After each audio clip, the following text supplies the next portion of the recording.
So let's see the question. Miller synthesized simple amino acids from water vapors and mixture containing option A hydrogen, oxygen, nitrogen 1:2:1. Option B hydrogen, oxygen, nitrogen 2:1:2. Option C methane, ammonia, hydrogen 2:1:2. And option D methane, ammonia and hydrogen 1:2:1. तो देखो Oparin and हेल्डन ने बताया था कि जो life का origin है वो नॉन लिविंग मॉलिक्यूल से हुआ है। ठीक है, प्रिमिटिव एनवायरनमेंट कैसा था? रिड्यूसिंग एनवायरनमेंट था।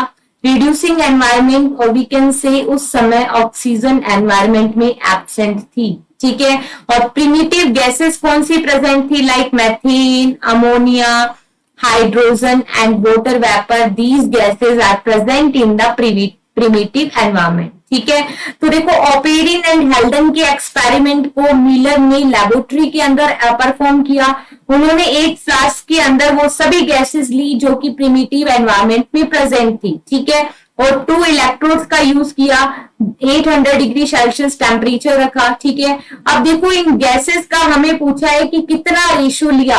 वाटर वेपर तो क्वेश्चन में ऑलरेडी गिवन है। ठीक है, बाकी हमें बताना है कि मैथेन, अमोनिया एंड हाइड्रोजन का रेशियो क्या था। तो इनका रेशियो था 2:1:2 लिया था, जिससे कौन सा प्रोडक्ट फॉर्म हुआ था? सिंपल अमाइनो एसिड्स का प्रोडक्शन हुआ था, जैसे कि ग्लाइसिन, एलानिन। ठीक है, and many more amino acid form from the Miller experiment.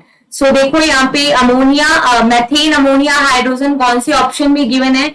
Option C में भी गिवन है, ऑप्शन डी में भी गिवन है, बट हमें रेशियो भी देखना है। तो देखो 2:1:2 कहाँ मेंशन है? सी में। So here correct answer is option C and other all are the incorrect. देखो ऑप्शन ए और बी में तो ऑक्सीजन भी गिवन है। हमने क्या बोला? उस समय एनवायरमेंट रिड्यूसिंग था, मीन ऑक्सीजन एब्सेंट थी। So here our correct answer is option C. Best of luck.